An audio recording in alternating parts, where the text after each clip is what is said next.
questão das alterações aí das linhas de transporte, né? Acredito que os mandatos aqui das vereadoras e dos vereadores estão recebendo aí, eu acho, bastante dúvidas da população. Pelo menos a gente tem recebido bastante indagação pelos nossos Facebook, falando como que vai ser, se vai ser.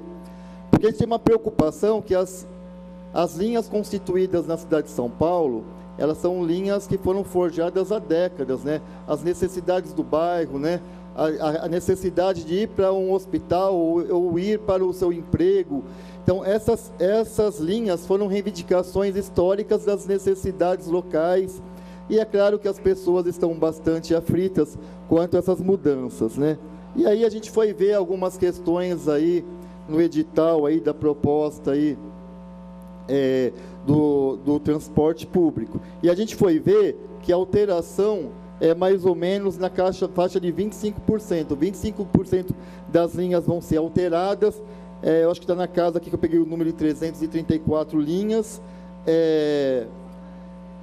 Linhas essas que serão unidas com outras, ou serão divididas, né, seccionadas, ou até em duas, ou até em três. E a maioria vão ser seccionadas, e aí é uma preocupação, porque na hora que ela é seccionada, você vai ter de fazer muito mais baldeação para poder chegar no seu destino, né? E o CCO, que é o Centro de Controle Operacional, vai ser desmontado, né? Ou seja, o poder público vai ter cada vez menos controle da partida dos ônibus, né?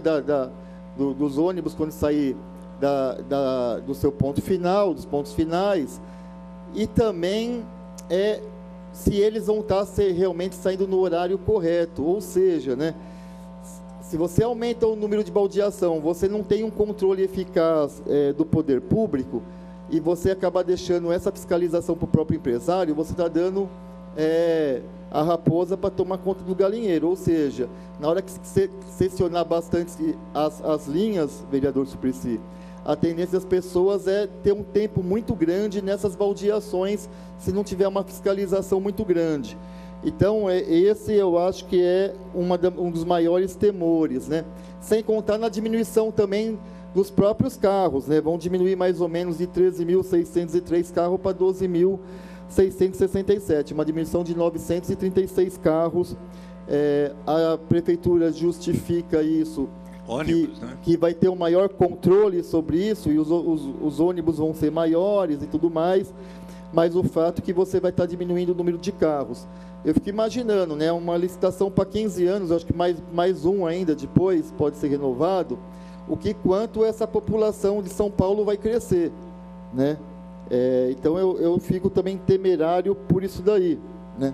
Uma outra coisa também que me espantou um pouco é que o empresário não precisa ser dono de ônibus, ele pode ser só a posse, fazer leasing, alugar o ônibus. Eu fico também muito preocupado com isso, né? Porque na hora que você não pode pagar essa empresa que você fez o leasing por algum motivo, o caos que pode acontecer na hora que não tiver os ônibus lá para andar, já que o empresário só tem a posse e não é o dono desses ônibus. Então, eu acho que a gente tem várias questões para debater, e eu tenho certeza que Vossas Excelências estão recebendo bastante preocupação por conta dos nossos munícipes, que eu acho que a gente tem que aprofundar alguns debates aqui. São algumas coisas são boas, que nós vimos no edital, mas também outras coisas que a gente tem bastante preocupação quanto a essas questões que eu levantei, entre outras coisas. Concluindo, vereador. Muito obrigado.